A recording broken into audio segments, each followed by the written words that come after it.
രാജേശ്വരി വെങ്കിട്ടരമണൻ 130 വാക്ക് words English short and speed dictation ആണ് വായിക്കുന്നത്.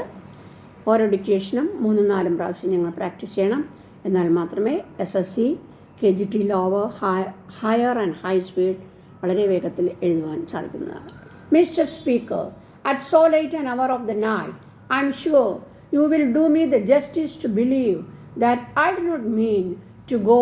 at length into the discussion of this great question, exhausted as the attention of the House must be, and unaccustomed as I have been of late to attend in my place. Nothing but the deep sense of my duty could have induced me to trouble you at all, and particularly to request your indulgence at such an hour. Sir, my honorable friend has truly said that the present is a new era in the war. The Chancellor of the Exchequer feels the justice of the remark, for by travelling back to the commencement of the war and referring to all the topics and arguments which he has so often and so successfully urged to the House, and by which he has so often drawn them on to the support of his measures, he is forced to acknowledge that at the end of 7 years' conflict, we are coming but to a new era in the war, at which he thinks it necessary only to press all his former arguments to induce us to persevere. If the right honourable gentleman shall succeed in prevailing on Parliament and the country to adopt the principles which he has advanced this night, I see no possible termination to the contest. No man can see an end to it, and upon the assurance and predictions which have so uniformly failed, we are called upon not merely to refuse all negotiations, but to countenance principles and views as distinct from wisdom and justice as they are in their nature.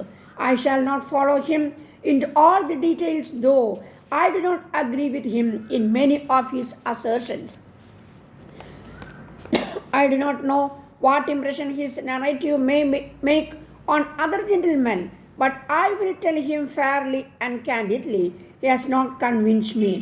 I continue to think, and until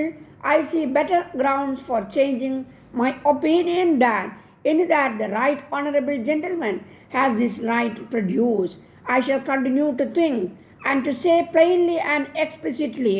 that this country was the aggressor in the war.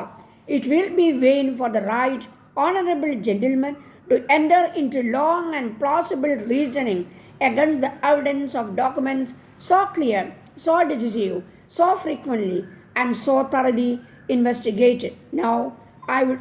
ask gentlemen to lay their hands upon their hearts and say what the fair construction of this declaration was, whether it was not a menace and insult to France, since in direct of terms it declared that whenever the other powers should conquer, they would attack that country. Let us suppose the case to be that of Great Britain. Will any gentleman say, if two of the great powers should make a public declaration that were determined to make an attack upon this kingdom as soon as circumstances should favour their intention, that they only waited for this occasion, and that in the meantime they would keep their forces ready for the purpose, that it would not be considered by the Parliament and the people of this country as an hostile aggression, and is there anyone to say that the nation could retain its honour and dignity if it should sit down under such a menace? Dear John, in your letter received this morning, it appears that you did not clearly understand how the value of money is determined and why it changes. The first important thing to remember is that the value of money is really what it will buy, not what it will buy of one thing or another, but of things in general. The money you earn gives you the right to buy anything that is for sale. The more money you possess, the more articles you can purchase, because an increase in your stock of money entitles you to a large share of the total of goods than you previously had. Now, Let us consider what would happen if we could suddenly double the money that each one possesses, but that everything else remained exactly as before, namely the same